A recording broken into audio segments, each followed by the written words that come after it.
Hello, internets. Been a while. Been busy. New house, new puppy. Um, Puppy's trying to eat a cat.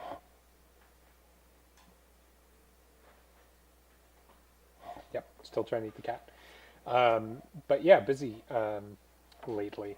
So I haven't had time to make a video, but I'm going to start trying to do my 2 videos a day. And because ninth edition rumors are ninth edition rumors, and you know, we could be playing more time in 2 months, and 40 or in fantasy as we know it could be dead. I'm not a huge fan of 40k right now. I find it really just unskillful. It's min-maxing power gaming, absolutely definition wise. It has been for a while, but it got really, really bad with 7th edition, in my opinion. And with Necrons and now Adeptus Mechanicus coming out, I think they're just the power ramp is getting harder and harder. So that's neither here nor there.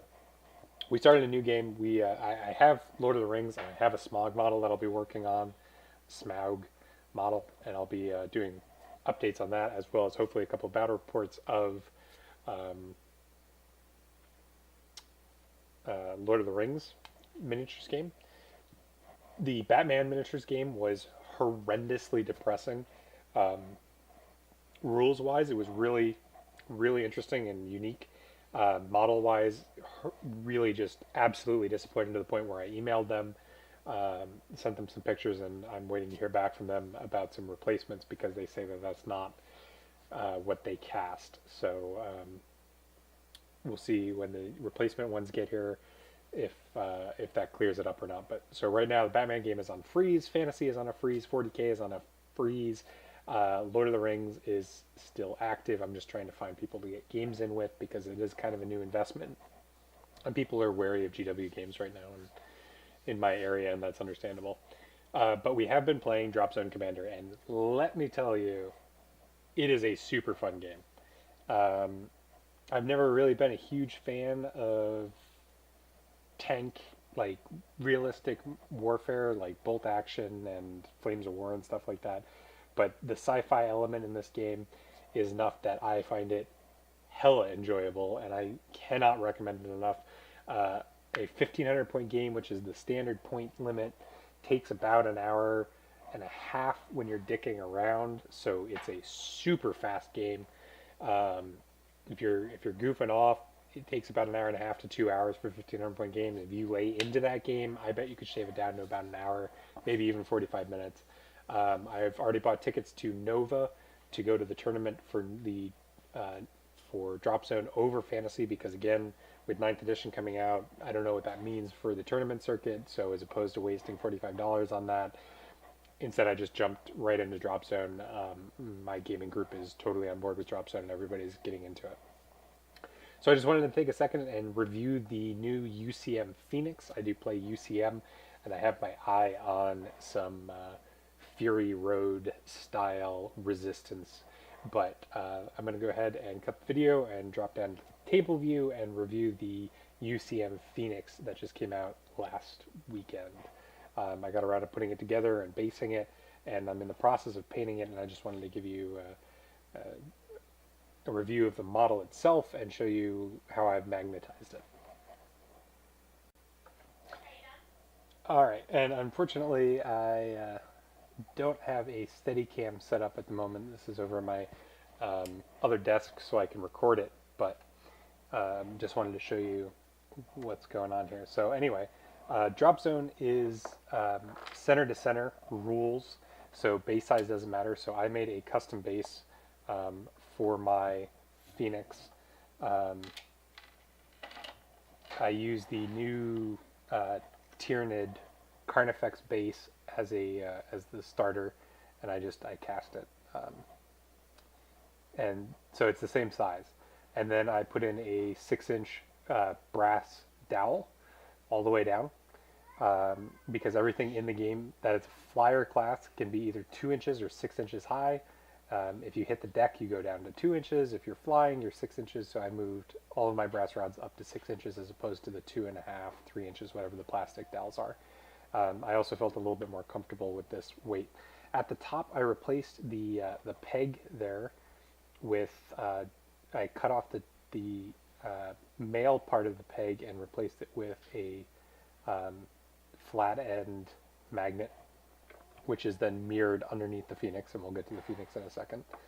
And then on the base, we've got an N scale car as decoration, and then an entire unit of 9 Legionnaires, which are all magnetized on the base as its 9 hull points. So they can be pulled off periodically when it takes damage. But then the entire Phoenix, oops, wrong magnet point, clicks on and rolls on, and then sets on really nicely.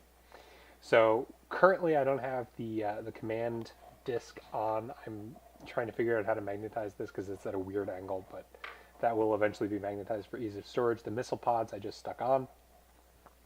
And we'll take a look at the underside. This model is absolutely huge for Dropzone Commander. As you can see next to it, that's supposed to be an infantry guy, and this thing is about the size of my palm.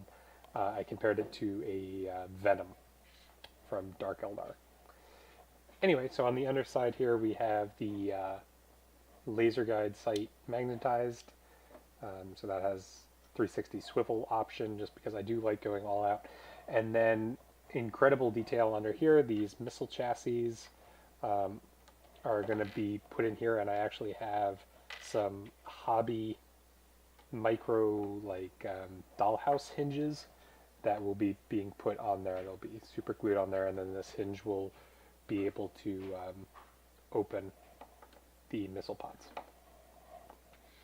But those are those, and then it has its twin Gatling guns here, and this is a burrowed out magnet, the same as what's underneath the chassis to connect it to the base, but there's a hole in it, and the machine gun has a ball bearing magnet in it, so it's a round magnet, and there's a hole in the middle of that magnet, and what happens is it clicks in and it makes a pivoting movable magnet position for the guns on the Phoenix.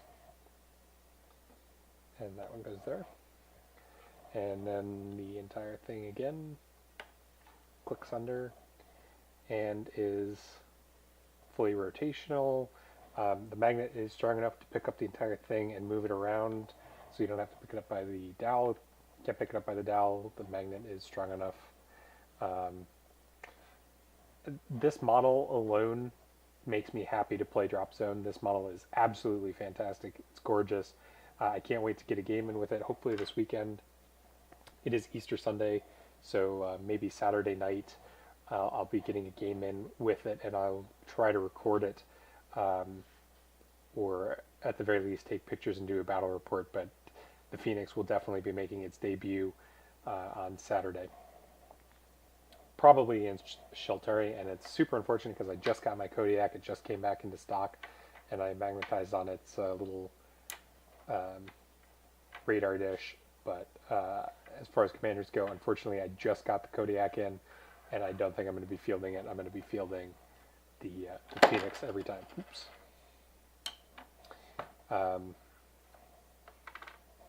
But yeah, super happy with this.